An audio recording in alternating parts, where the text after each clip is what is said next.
주식시장의 변동성이 제법 높아졌습니다. 특히 미국 증시가 크게 무너지다 보니 서학개미 투자자분들을 중심으로 해서 큰 투자 충격을 받으시고 그 투자 심리가 한국 증시에도 전이되면서 한국 증시에도 큰 부담이 나타나고 있죠.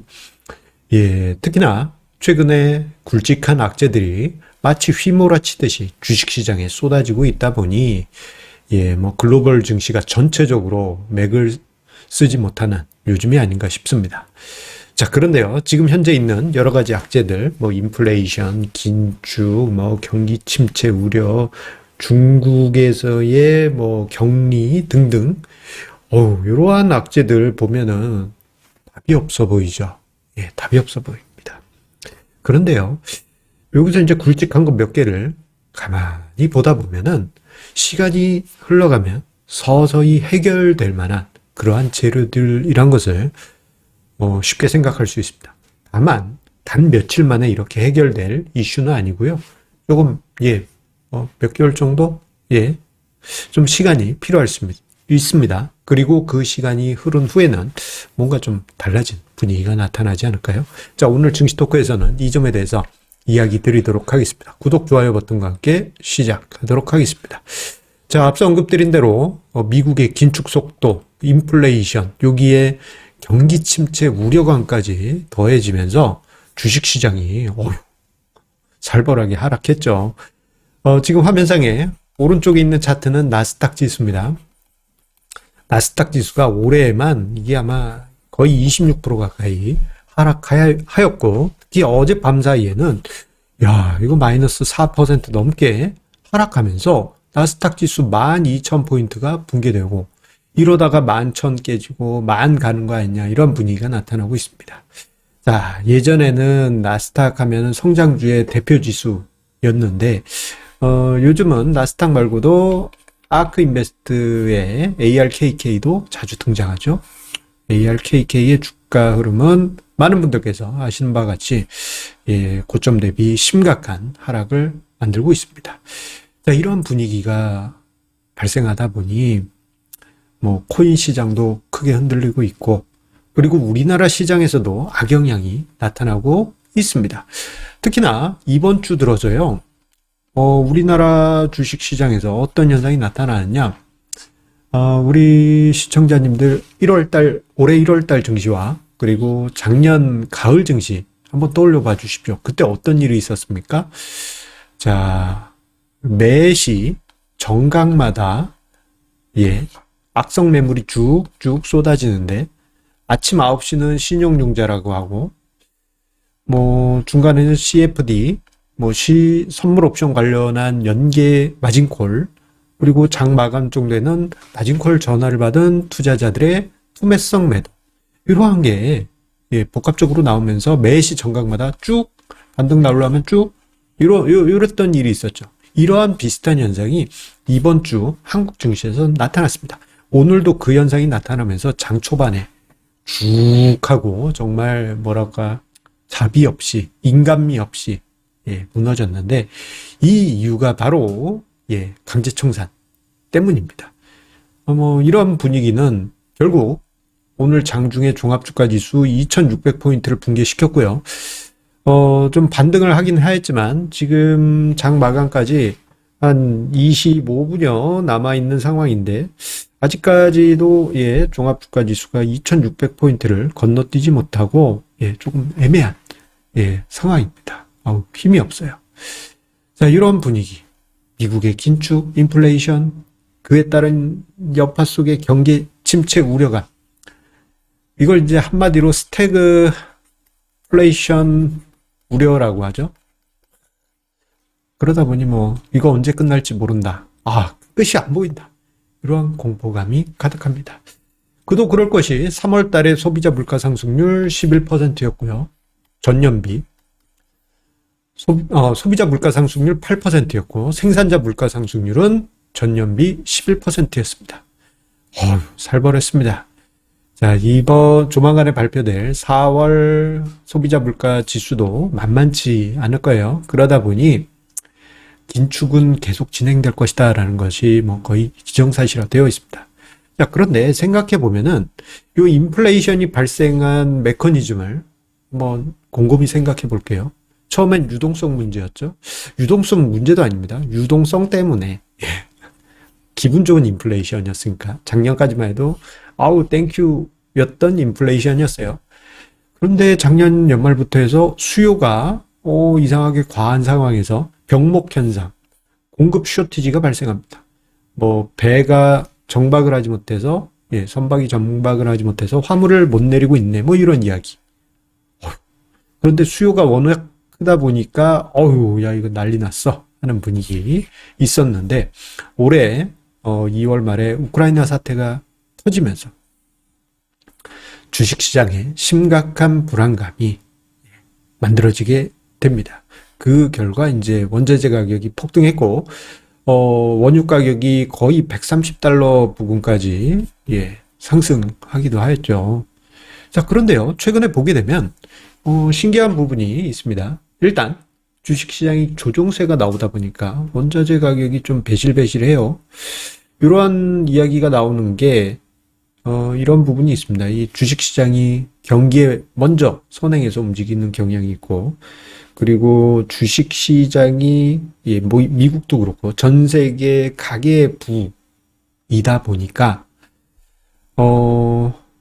주식시장 하락하게 되면 소비가 위축될지 모른다. 이런 분위기 속에서 원자재 가격이 3월 같지 않고 조금 눈치를 보는 그런 분위기가 나타납니다. 자, 그런데요. 만약에 지금 이러한 상황에서 횡보 내지 하락하면은 뭐 인플레이션 우려는 생각보다 빨리 진화가 될 수 있고요. 현재 위치에서 횡보를 한다면 어떤 일이 있느냐? 전년 대비해서 원자재 가격 상승 부담이 낮아지면서 PPI가 좀 숨고르기에 들어갈 수 있고요. 요 이후 소비자 물가 상승률도 뒤이어서 좀 안정세로 들어갈 수 있습니다. 그러기 위해서는 안타깝게도 좀 시간이 좀 필요할 것 같습니다. 어쩔 수 없는 상황이에요. 그런데 요즘 주식 시장이 조정에 들어가면서 이 원자재 가격이 좀 브레이크 걸린 것뿐만 아니고 신기한 부분이 또 하나 관철이 되고 있어요. 그것은 바로 연준의 그 긴축 속도가 지난주까지만 하더라도 매우 빨랐을 텐데 이게 좀 늦추어질 수 있다. 그러니까 뭐 속도가 시속 뭐 200km에서 한 150으로 줄어들 수 있다. 이런 분위기가 감지가 됩니다. 자, 지금 화면상에 패드워치에 올해 연말 FOMC 회의 때 기준금리 어디 있을까라는 확률표를 보여주고 있는데요. 자, 보시게 되면 기준금리 지난주까지만 하더라도 3%까지 가 있을 거야 혹은 그 이상일 거야 라는 확률이 이거 거의 50% 한 70% 이상 됐어요. 엄청 높았죠. 그런데 어젯밤사이라고 해야 될까요? 어젯밤사이 봤더니 25bp 낮아진 2.75% 어퍼밴드가 2.75%인 그 위치가 최빈값이 확률이 가장 높은 값이 되었습니다. 즉 이번 조정으로 인해서 증시 조정으로 인해서 긴축 속도가 조금 낮아지지 않겠느냐. 시속 200km에서 150km로 좀 줄어들지 않겠느냐. 다르게 표현하자면 시속 300km에서 한 275km로 좀 줄여주지 않겠느냐. 이러한 희망이 기대치가 생기고 있습니다. 만약에 원자재 가격이 안정세에 들어가게 된다면 패드워치의 그 연준 기준금리 확률표는 조금 더 완화된 모습을 보일 수 있겠고, 만약에 그러한 모습이 진짜 나타났다 한다면 시장이 지금 빠지고 있는 이유, 긴축, 인플레이션 이것 때문인데 이 악재가 조금씩 수그러들면서 투자자들이 다른 관점을 가질 수 있게 됩니다. 그래서 저는 오히려 이번 조정장이 불편한 건 맞긴 하지만 불편하긴 하죠. 생각해보면 조정장이 반가운 사람이 어디 있겠습니까? 막 심장이 쫄깃쫄깃합니다. 특히 오늘 아침에 보면 그냥 하고 장 시작하자마자 빠졌잖아요. 불편합니다. 그런데 이 불편한 조정장이요, 어떻게 보면 나비 효과를 만들었다고 봅니다. 특히 시간이 흐르고 나면은 앞서 언급드린 재료들의 어떤 악재들의 생명력이 조금씩 낮아지면서 일단 경제 지표들의 숨고르기, 이 나비 효과가 이제 서서히 관찰이 되지 않을까 싶고요.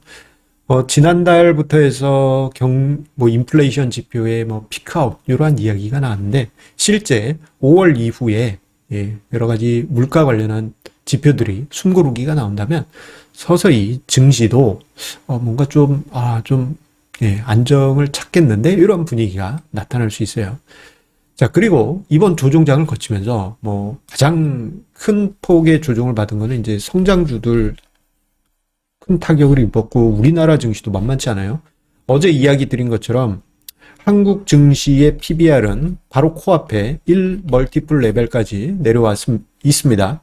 포워드 기준, 그러니까 시장 예상치 기준으로는 오늘 기준 시장 PBR 1선에 와 있는 것으로 그렇게 보여주고 있습니다. 자, 이렇게 밸류에이션이 낮은 위치에 오게 된다 한다면 가격 부담감이 사라진다, 줄어든다 할 수 있겠죠. 그러면은 제가 이야기 드렸던, 어제 증시 토크에서 이야기 드렸던 트램펄린 효과를 조금씩 기대해 볼 때가 다가오고 있습니다. 자, 마지막으로 저는 이러한 부분이 큰 어떤 부분이 아닌가 싶어요. 시장이 어쨌거나 미국 나스닥도 크게 흔들렸고, 아크 인베스트 ARKK의 명성은 완전히 끝났고요. 그리고 여타 성장주들, 특히 적자만 내던 성장주들의 주가가 진짜 심각하더라고요. 이러한 큰 변동이 있은 이후에는 아직 끝난 건 아닙니다. 아직 끝난 건 아닙니다만 시장에 새로운 판이 형성이 된다. 요 점을 이야기 드리고 싶습니다.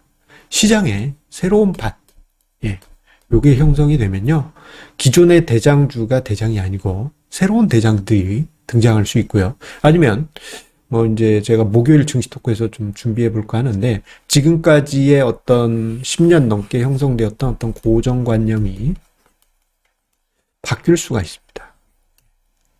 그가 어떻게 바뀌는 걸까요? 여러분들 한번 목요일 증시 토크 기대를 해봐 주시기 바라겠습니다. 자, 오늘 증시 토크, 좀 어려운 증시 속입니다만 그 안에서 우리가 무엇을 봐야 될지에 대해서 이야기 드렸습니다. 물론 지금 시장 조정이 며칠 만에 끝날 수는 없어요.